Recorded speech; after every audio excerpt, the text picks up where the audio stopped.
capítulo da segunda temporada do podcast Mulher Tome Partido, o podcast das mulheres republicanas. E aqui você vai encontrar várias republicanas com várias histórias de sucesso. E por isso que elas são republicanas, porque tanto você quanto eu, que somos republicanas, sabemos que conversar com republicana por todo o Brasil é sucesso na certa. E hoje nós estamos aqui com a Ireuda Silva, vereadora lá da Bahia. Seja bem-vinda, Ireuda. Muito obrigada, é uma honra para mim estar aqui. Estou me sentindo em casa, estou muito feliz.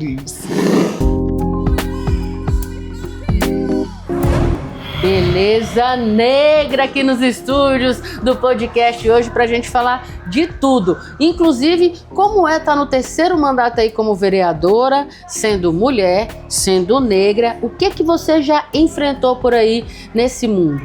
Eu já tive experiências amargas, né? Eu digo tive porque venci, e quando a gente vence a gente coloca isso no passado.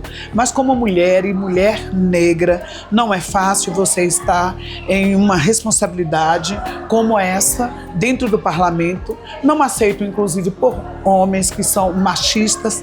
É um espaço dominado por homens e são várias questões, nós enfrentamos várias dificuldades, inclusive eu passei por uma situação muito difícil, sendo mulher e mulher preta, fui muito hostilizada.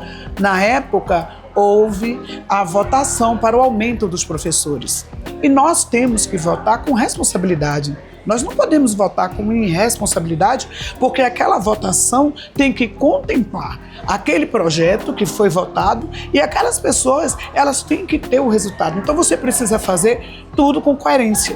Houve a votação, a Câmara com 43 vereadores, só não votou a favor alguns vereadores que não estavam no momento, por ser médico, estavam em plantão. Mas todos os outros vereadores, todos, votaram a favor do projeto, porque não poderia ser diferente. Não poderia, não haveria uma forma de se votar diferente. Mas todos passaram normalmente. Mas quando eles viram a minha votação, se levantaram contra por ser mulher e preta, porque foi frisado isso em várias falas.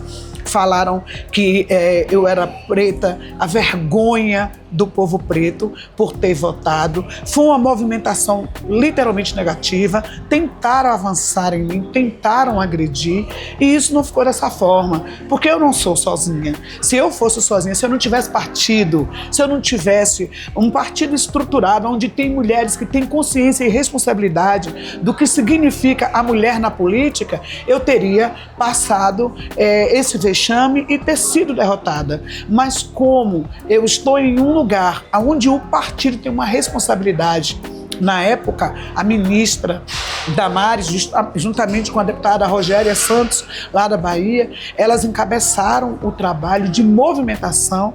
A Damares movimentou todas essas mulheres e levou essa estrutura para Salvador, dentro de um protesto muito sério, onde a mídia toda se envolveu, divulgando a situação. Isso saiu na mídia televisiva, mídia escrita, mídia impressa.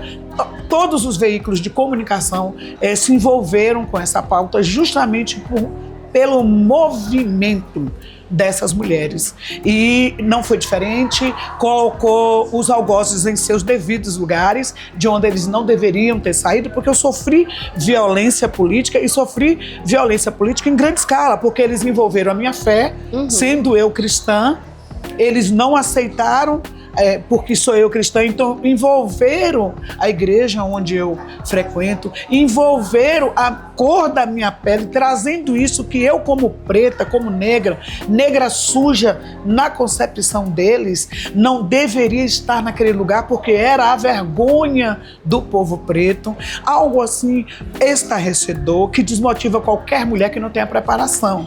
Mas eu tenho preparação, porque eu estou dentro de um partido, um movimento estruturado. Como eu já falei no início, eu não estava sozinha. Então, houve uma movimentação. Salvador foi movimentado de uma forma muito séria. A Damares e a deputada falaram que isso era inadmissível. Claro. E aí movimentou o Ministério Público, que teve que entrar em questão, e os algozes estão sendo alcançados através do processo, porque foi aberto um processo, uma sindicância, e continua em andamento. nós mulheres temos uma responsabilidade com o nosso país, com o nosso Brasil, que é de contribuir. Sim. De contribuir. Nós não estamos aqui para dissipar a atuação dos homens. Nós estamos aqui para somar. O país é nosso. Colaborar, exatamente. O país é nosso. O país não é machista como se entende.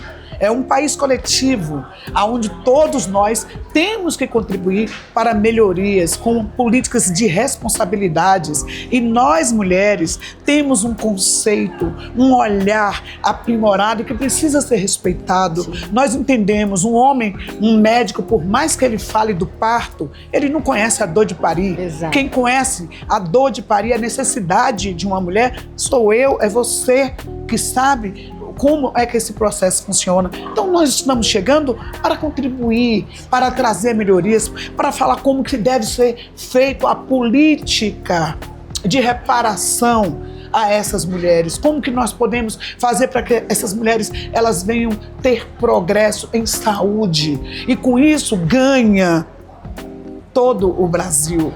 Não tem partidarismo masculino, feminino dentro disso. Infelizmente, nós temos aí um patriarcado que atrapalhou e que tenta continuar dentro dessa divisão, achando que o lugar de mulher é dentro de casa, o lugar da mulher é aonde ela quiser e conseguir se estabilizar, porque aí é onde está o nosso problema, conseguir se estabilizar. Mas nós estamos crescendo.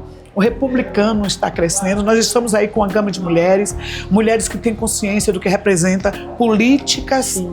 Para as mulheres, porque quando você faz política para a mulher, você está fazendo política para o marido, para o filho, você está estruturando toda uma família. E não adianta pensar que vai impedir, porque chegamos para avançar, chegamos para mudar. Esse podcast está aqui para contar aquelas histórias que elas vão ser superadas, são histórias que muitas vezes são difíceis, mas precisam ser passadas para que você entenda que a política não é fácil, mas que nós precisamos de mulheres na política para que aconteça isso. Para que aconteça, nós temos aí um ápice muito grande da violência contra a mulher, uma crescente, preocupante, inclusive dentro desse trabalho, na minha responsabilidade, eu entendo o que devo fazer, criei um projeto onde a Guarda Municipal foi capacitada para um grupamento, mas a Guarda Municipal, por inteiro, ela foi capacitada para combater a violência contra a mulher. Tem as viaturas específicas, mas também as viaturas que trabalham em todo o processo de segurança pública. Se elas estão em demandas e é acionado um combate porque está acontecendo ali uma violência, qualquer daquelas viaturas pode se segue e vai fazer o trabalho. E isso tem contribuído muito para a cidade de Salvador. Uma cidade como Salvador, uma cidade imensa, com um número de violência muito grande contra a mulher, e a gente ter apenas um mecanismo. A Lei Maria da Penha é uma lei complexa, uma lei que tem a complexidade no combate à violência. Só que nós precisamos ter mecanismo que leve essa lei a ser efetivada à altura. Nós não podemos ter discursos aproveitadores. Está havendo violência. Não, nós temos que ter atitudes para combater. Foi para isso que eu, como mulher, eu vi, a Damares fez uma fala importantíssima quando diz que a violência que a mulher sofre por ter um filho autista sem ter a devida reparação, a devida assistência, e isso me chamou muita atenção, porque são vários tipos de violência, mas essa violência, ela tem sido negada, é uma violência que passa despercebida, porque aquela mulher, ela sofre 24 horas com um problema que ela precisa resolver, que ela precisa solucionar, que é cuidar daquela criança com uma estrutura que venha realmente dar resultado. Você acha que a mulher no poder, ela faz a diferença? Totalmente, totalmente. E é justamente por isso que você tem aí um machismo estrutural. Porque os homens, eles têm consciência de que nós podemos e podemos muito. E esse temor é que faz com que haja essa divisão, essa barreira. Existe uma barreira construída contra nós. Se você vê um homem discursar aí na mídia, em um parlamento, em relação à mulher, é vazio. Se a mulher ocupa um cargo, é porque ela tem um jeitinho bonitinho, é porque ela é sedutora. Dentro daquelas falas, não é porque a mulher tem capacidade, não é porque a mulher veio para mudar. Uma mulher que administra todos os dias da sua vida, um lar, administra isso de todas as formas, financeiramente, emocionalmente, estruturalmente. Como é que essa mulher não tem condições de chegar ali, conhecendo as reais necessidades e criar projetos para mudar? Como que não pode? É simplesmente um medo de perder a cadeira, e eu provo. Tem homens que enchem a boca para falar o seguinte, ó, minha esposa, ela é doutora, mas desde quando ela esteja lá no quadrado dela, tá? E não esteja em um espaço onde ele se sinta ameaçado.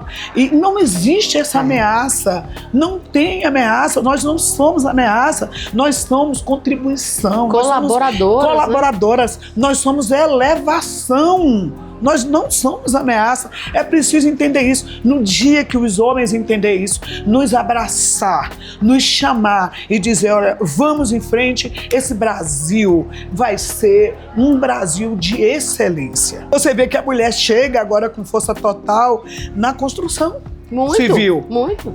Chega agora, hoje a maioria das empresas tem preferência por mulheres, porque é detalhista, tá? Porque ela tem uma sensibilidade em fazer um perfeito acabamento. Sim. Então já está se tendo essa preferência. A mulher na construção hoje, que se diziam, né, longe disso até da mulher opinar, ela não tinha nem direito de dizer como que ela queria a casa dela. Exatamente. E hoje, você vê que as empresas já estão dando essa preferência, são obrigadas, a reconhecerem o talento, e esse talento foi Deus que nos concedeu, não tem como impedir ele de fluir, não tem, porque observe, Deus criou o Éden com tanta perfeição, colocou ali primeiro o homem, depois necessitou de colocar uma ajudadora, que é a mulher, em todos os sentidos. Emocionalmente, o homem precisa de ter uma mulher à altura, porque ele vem de uma mulher,